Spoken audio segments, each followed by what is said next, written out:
So, there I was, being generally miserable when friends wanted to do a watch-along of the currently airing Kenobi.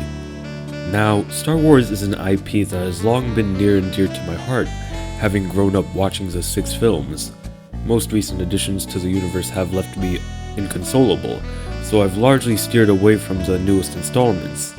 That being said, this was a series about an established and well-liked character, and since I had nothing else to do at the time, I figured, why not? It was a mistake giving the show a chance. You might then say, only 3 of 8 episodes have been released so far, but I have no desire to watch the rest of the series after the first 3.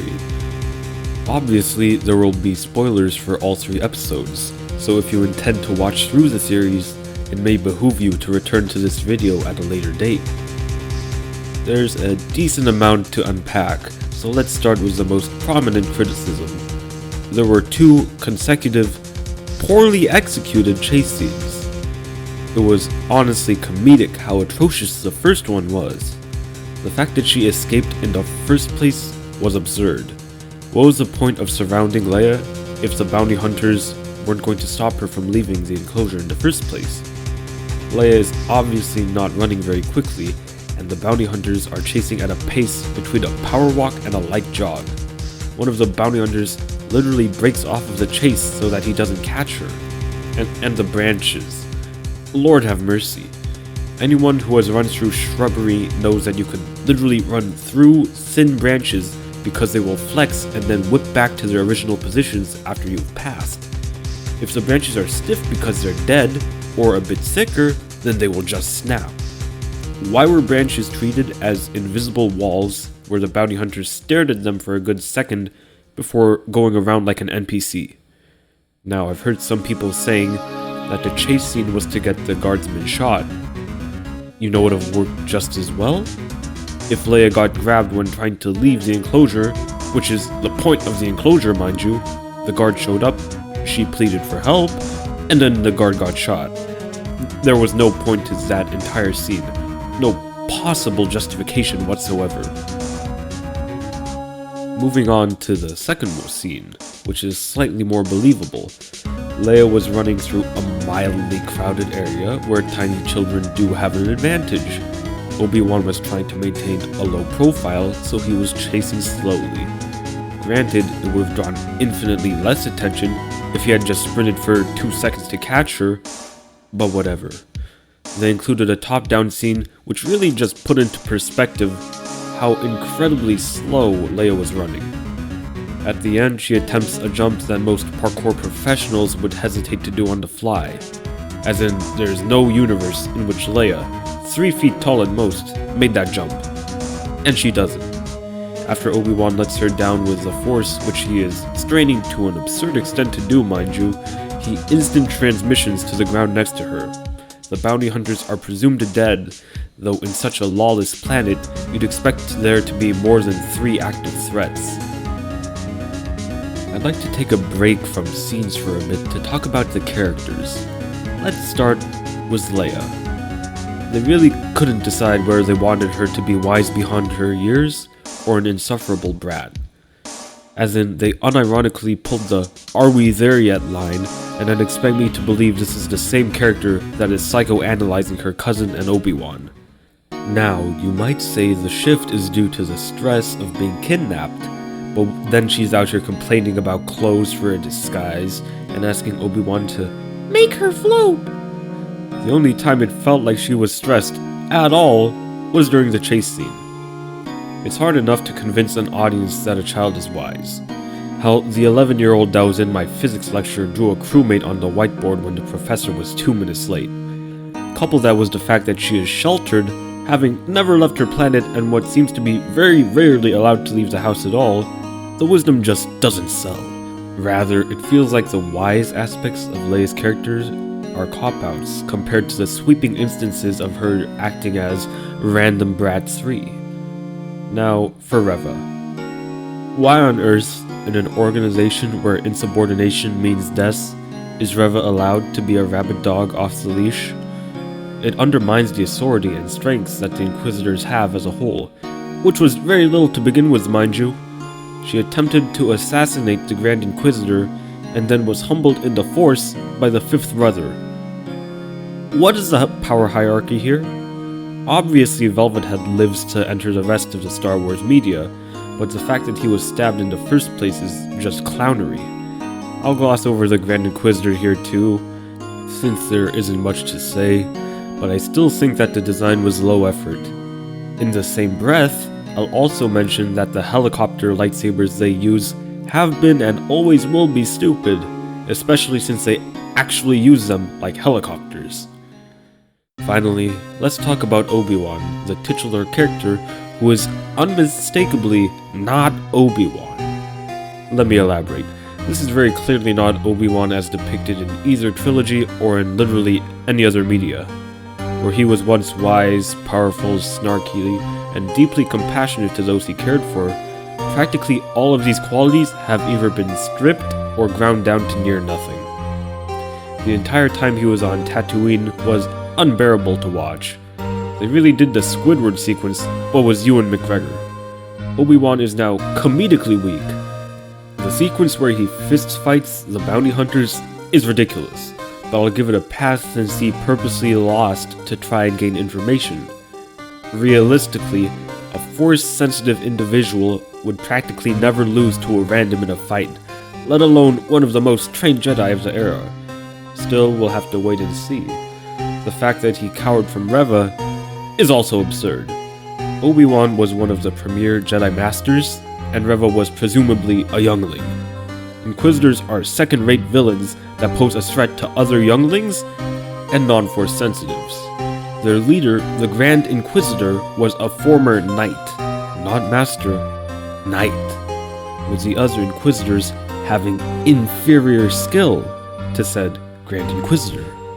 Obi-Wan is already no longer in hiding, so there is no reason to pretend to play Metal Gear when he can just ragdoll Reva and leave. The sequence with Frick is equally stupid. Obi-Wan uses a blaster to take out 4 or so stormtroopers, but when a tiny little hovercraft with 3 stormtroopers and an officer shows up, he surrenders. For what purpose? He literally never uses his lightsaber, except when he gets rolled, but we'll get to that in its own time. Prowess-based skills like swordplay and presumably the Force degrade with time, but not to the extreme extent that we see Obi-Wan in. For example, I played Smash Bros. For most of my life.